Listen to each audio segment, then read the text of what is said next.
welcome everyone. This is the last and final lecture of our course, the second part of Biogeochemical cycles. This is lecture 63 of module 12. So in this particular part, we are going to cover the sulfur cycle, phosphorus, iron, mercury, and one industrial application where we are going to look at how copper can be recovered by a series of chemical and biological reactions. So it's not a natural biogeochemical cycle, but it's a sort of imitation at the industrial level of the same kind of ideas. Let's take a look at the sulfur cycle. So what is the global understanding of where sulfur comes and goes from? So let us take a look at sulfur emissions from waterlogged soils and lake sediments. Now these are mainly in the form of hydrogen sulfide and dimethyl sulfide.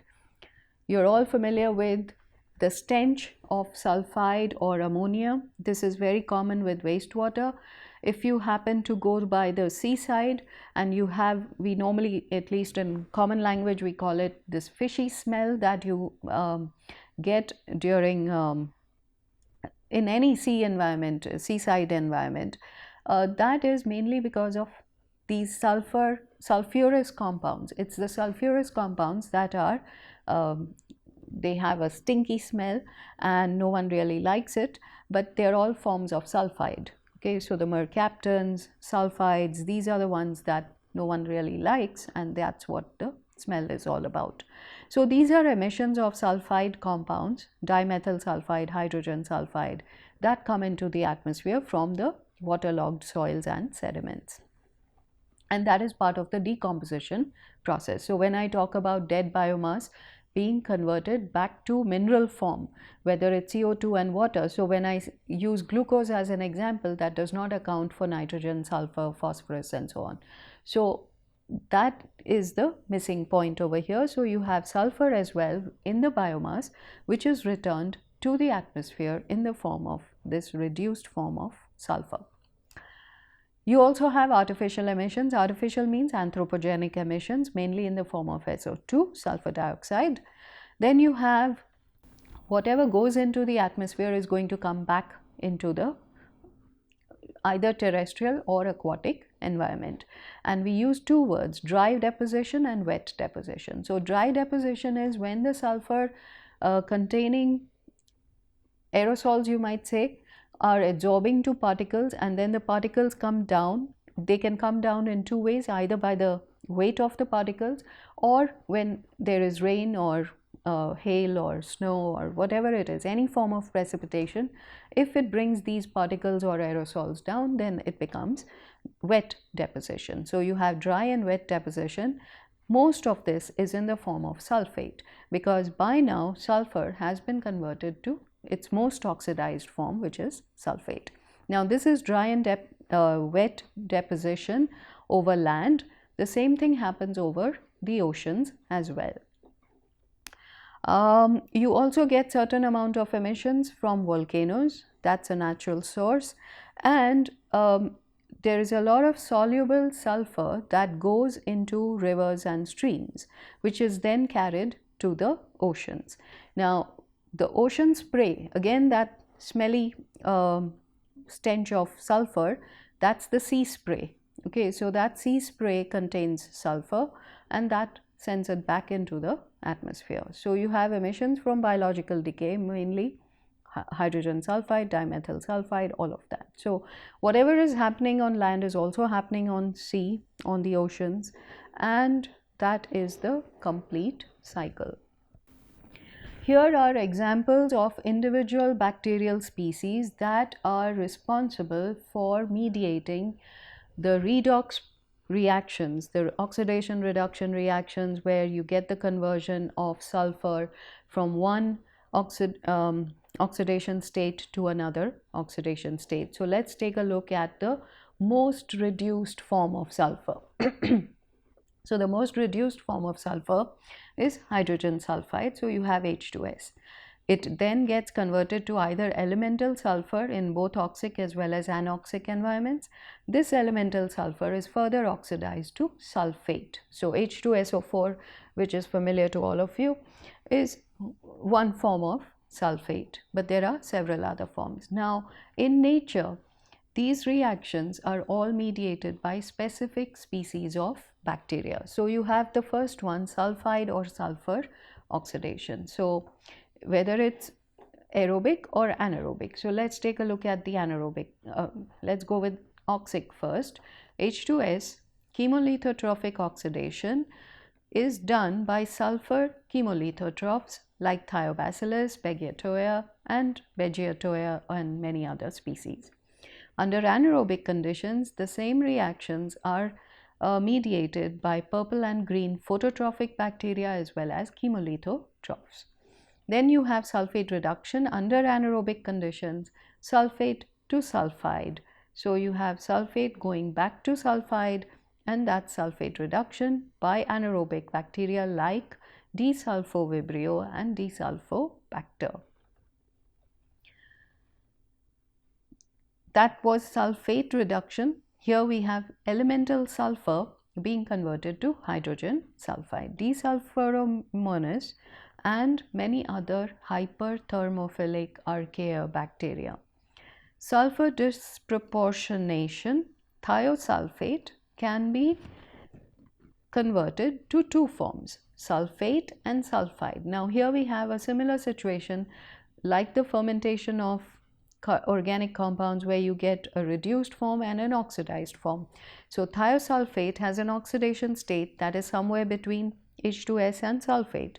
So this thiosulfate is getting partly reduced and partly oxidized, and D-sulfovibrio is the mediating species. You can also have organic sulfur compound oxidation or reduction. So you have sulfur in certain amino acids like cysteine that can be converted to CO2 and sulfide. You have DMSO, dimethyl sulfur oxide, which can be converted to dimethyl sulfide. Then desulfurylation, organic sulfur is converted directly to hydrogen sulfide, and several organisms are involved in it. Wastewater is a very good example of many of these reactions. It has many of these species. Depending on how much oxygen there is in the water, you will get many of these reactions. Municipal wastewater is what I'm talking about. So in a nutshell, this is how sulfur is recycled through nature by nature. So H2S, elemental sulfur, sulfate, back to elemental sulfur, and then back to hydrogen sulfide. So you have sulfur oxidation reactions, you have sulfur reduction, you have dissimilatory as well as assimilatory sulfur reactions, you have organic sulfur, you have phototrophic oxidation of elemental sulfur, and you have sulfur respiration. So the number of processes that are present in nature that allow sulfur to be recycled through all these different paths is the diversity of bacterial species is enormous. Let's then come to the next essential macronutrient, and that is phosphorus. Phosphorus in general does not change its oxidation state. Unlike all the other elements, if you notice carbon, nitrogen, sulfur, all of them, the biogeochemical cycles are dependent on the change in oxidation state, and that change in oxidation state is entirely due to different species. Different bacterial species are capable of mediating these oxidation reduction reactions. Now, phosphorus is very strange, it's very stable. The phosphate part of any compound is the most oxidized form of phosphorus, and therefore it's extremely stable, and very few other oxidation states have ever been observed. So in terms of the biogeochemical cycles, most of the phosphorus is in the feces of seabirds, and for some reason seabirds have very high phosphate content in their fecal matter, and that's what the guano deposits are all about. So these guano deposits have been mined and that's how we get our phosphate fertilizer and we get phosphate in the environment by the dissolution of these deposits. This phosphorus, which is taken up by plants and then is eaten, these plants are eaten by animals. Both types of biomass is going to die and decompose, and the decomposing organisms, which include bacteria, fungi, and so on, will bring organic phosphate back into soluble form, and some of it will end up in the rocks, and some of it, and if it's in the rocks, it will also be weathered and dissolved and brought back into the water. So that cycling of phosphorus from different parts of the environment will always be there.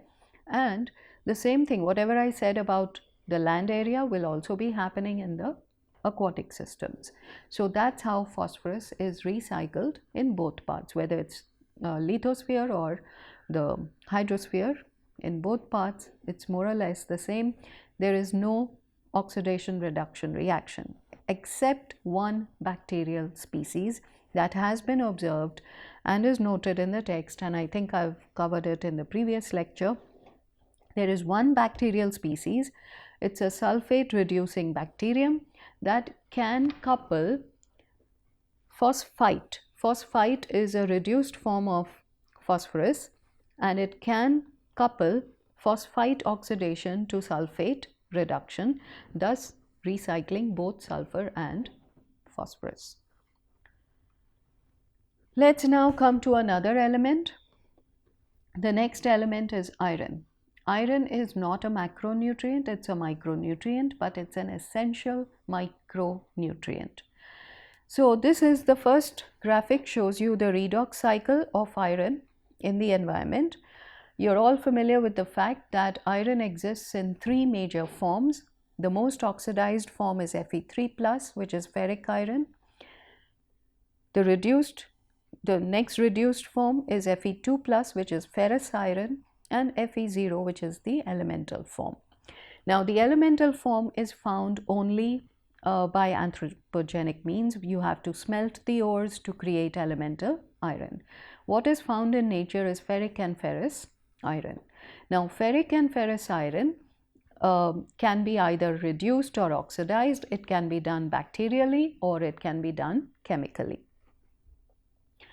Let's take a look at something that's very interesting. Now, we all know that if you have iron in your environment, assuming that you're not in any extreme environment, in the normal environment, you know that iron, when it is in dissolved form, will spontaneously get oxidized from Fe2+ to Fe3+, and Fe3+ is highly insoluble. It precipitates. So you get these black precipitates, and that is what we call rust. So if you have anything that contains iron, like steel or any alloy of iron and so on, so you get this rust and precipitation of ferric iron. What is happening in acid mine drainage is very different from what we see in our normal environment. Our normal environment, when iron containing material is in contact with water, the pH is 7, and under neutral pH conditions, Fe2+ gets spontaneously oxidized to Fe3+. But acid mine drainage is a different game altogether. Here the pH is less than 2, and under these low pH conditions, Fe2 does not get spontaneously oxidized to Fe3+. It is highly soluble and it remains soluble. It does not get oxidized. For that oxidation to happen, you need a bacterial species, which is an acidophilic species, and that is what is done in the environment.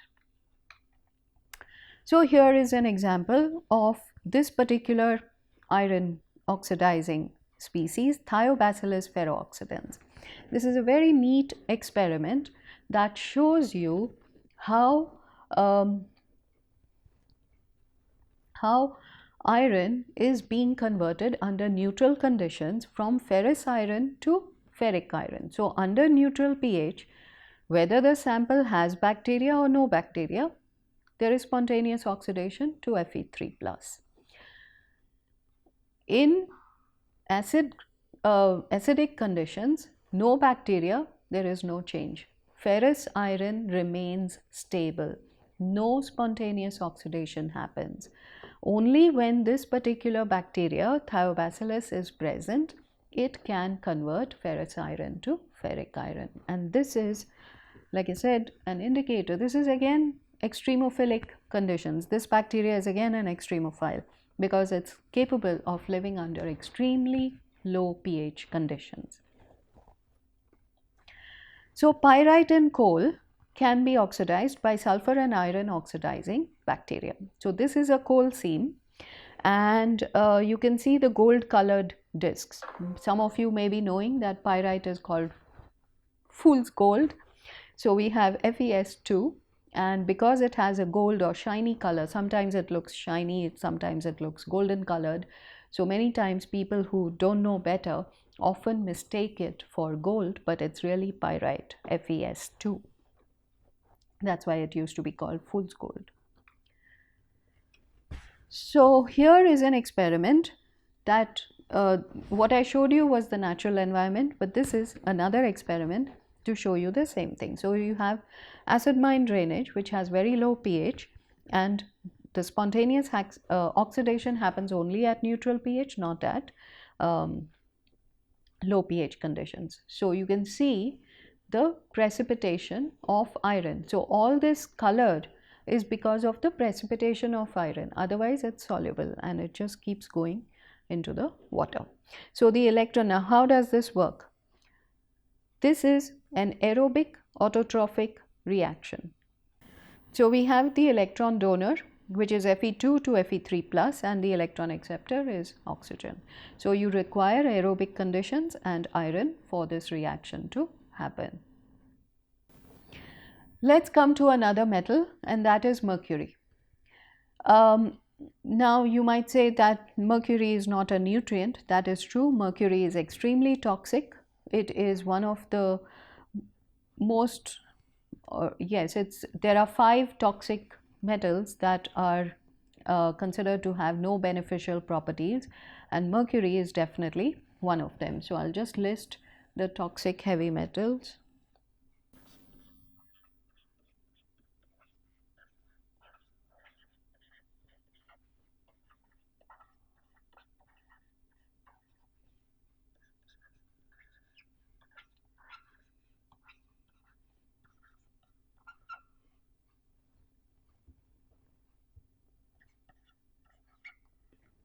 So these are considered the 5 toxic heavy metals which have no beneficial properties.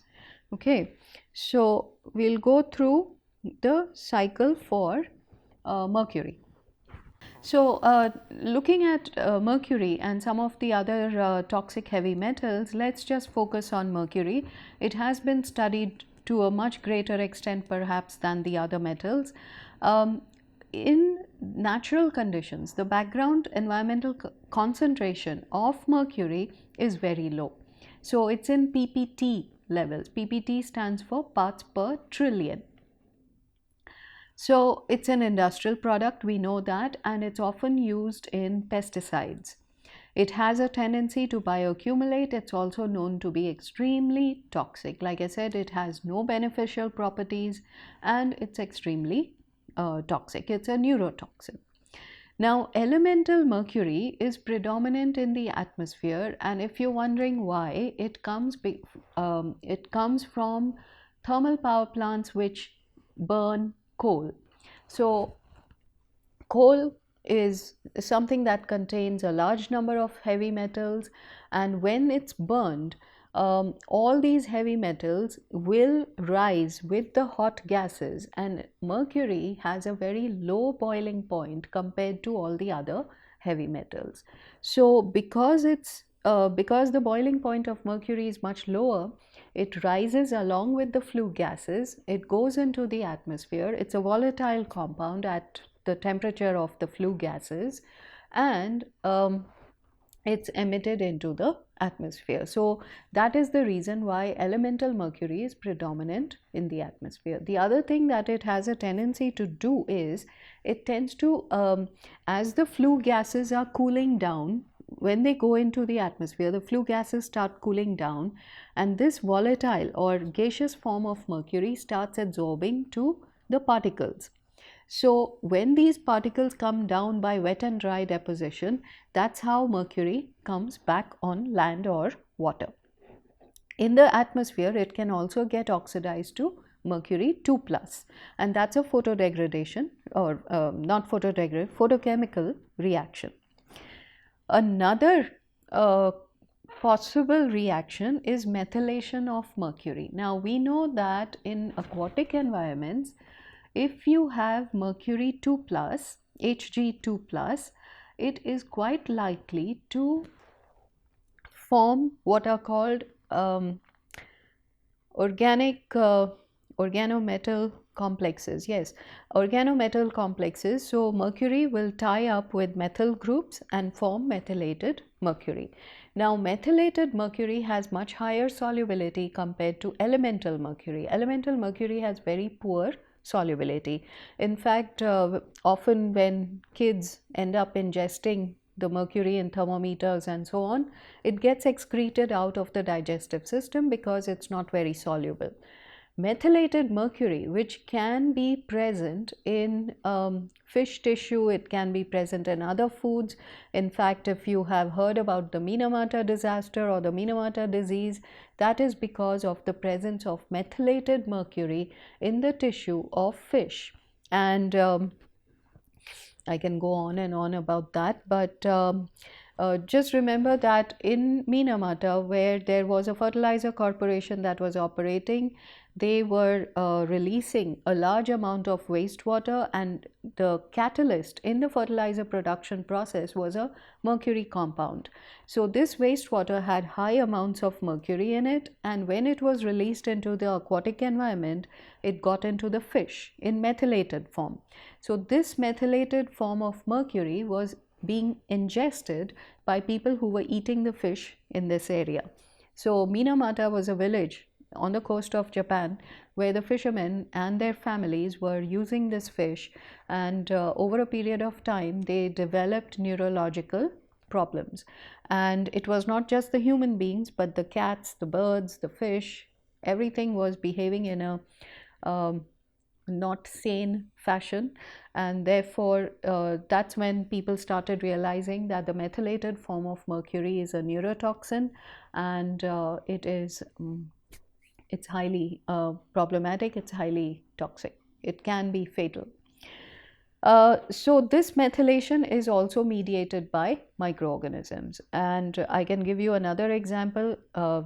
In previous experiments that I myself was part of, we used mercury chloride as a biocide to prevent microbial activity, but now it's well known that certain microorganisms have the ability to convert Hg2 plus, which is HgCl2 in dissolved form will give you Hg2 plus. Now this Hg2 plus can be methylated and form organic methyl. So this methyl mercury is 100 times more toxic than the inorganic form. So whether it's elemental or Hg2 plus, they're not as toxic as the methylated form.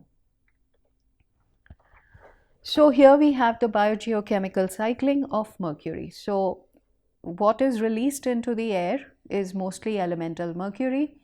It gets photochemically converted to Hg2 plus. Hg2 plus will absorb to particles in air, in water. It will come down through the water, through the sediment, through the air, wet and dry deposition, all this will bring it down.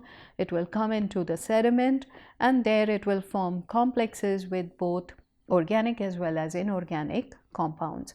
So you get methylation of mercury as well as mercury sulfide. And like I said, it's the methylated form of mercury that is dangerous. Let's come to the last part of this lecture, and that is the industrial application of our understanding of how you can use certain bacterial reactions, certain biochemical reactions and chemical reactions to cycle and recover certain types of metals. So here is an example of how copper can be recovered from the ore form.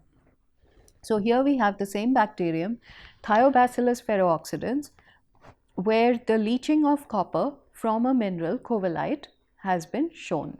So if you have bacteria, this particular bacterium, when it was added to the solution containing this mineral, you can see the amount of soluble copper released as compared to the sterile form.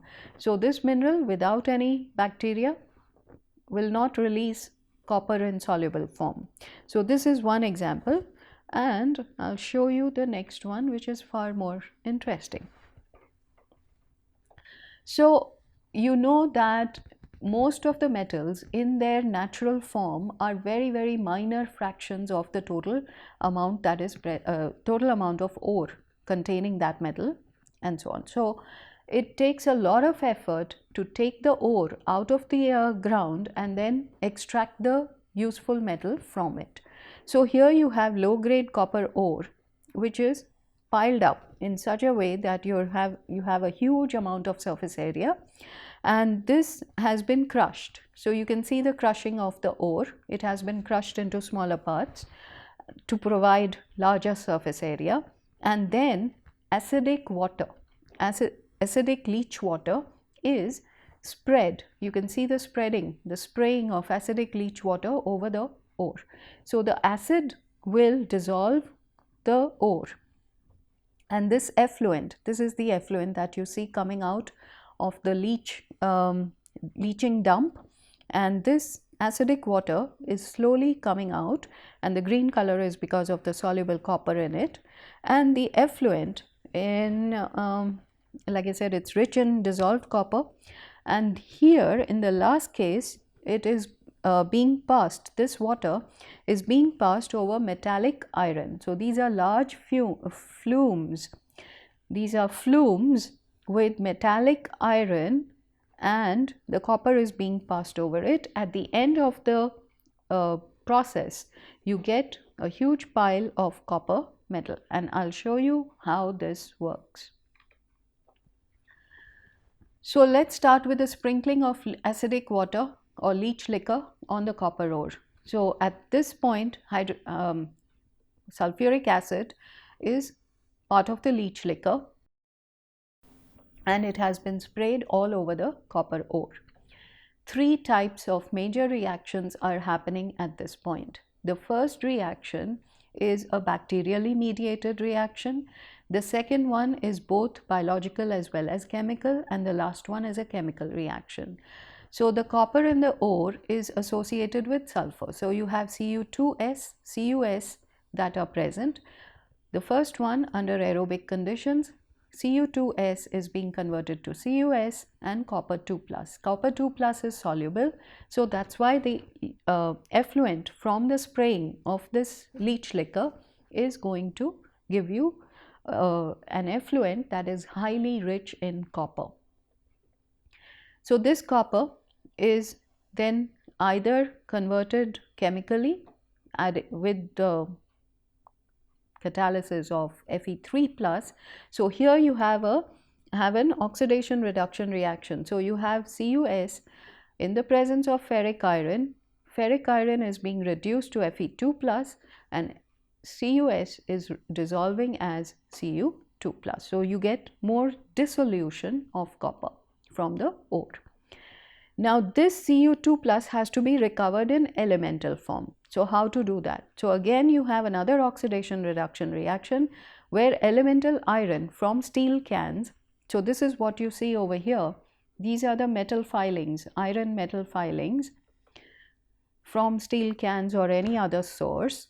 So Fe0, elemental iron, along with the soluble form of copper which is there in the effluent, is now being, by redox reaction, is being converted to elemental copper and Fe2 plus. At the end of this process you get this copper, okay, and the next step is you have to convert Fe2 plus, which is the product of this reaction, has to be converted back to Fe3 plus, okay.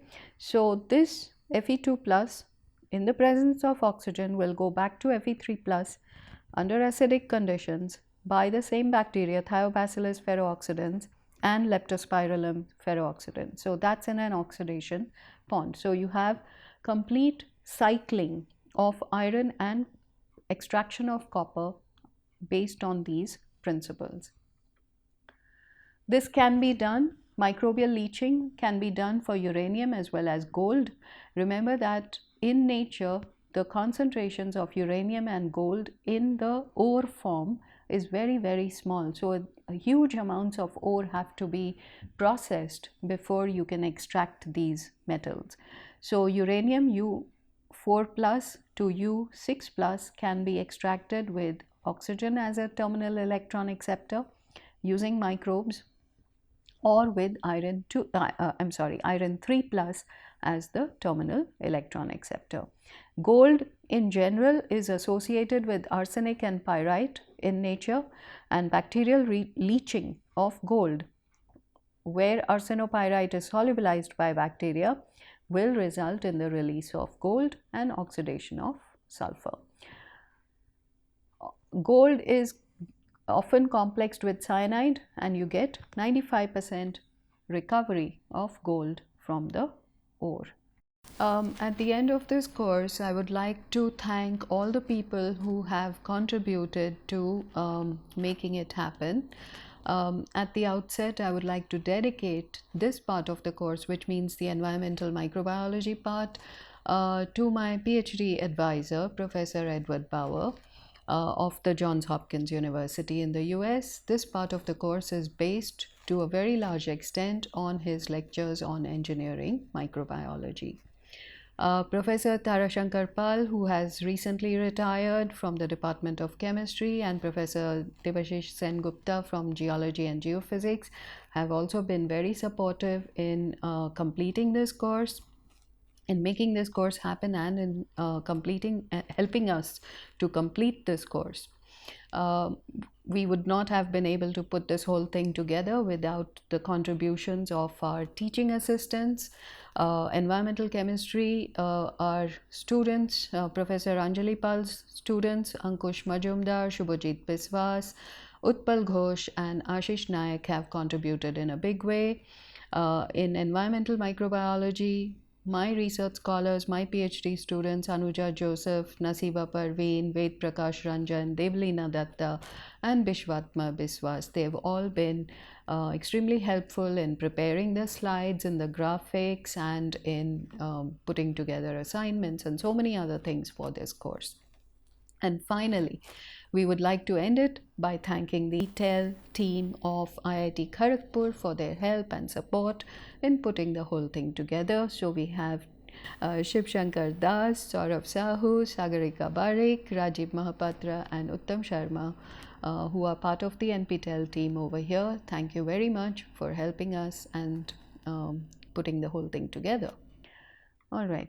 Thank you. I will end this topic over here. Thank you.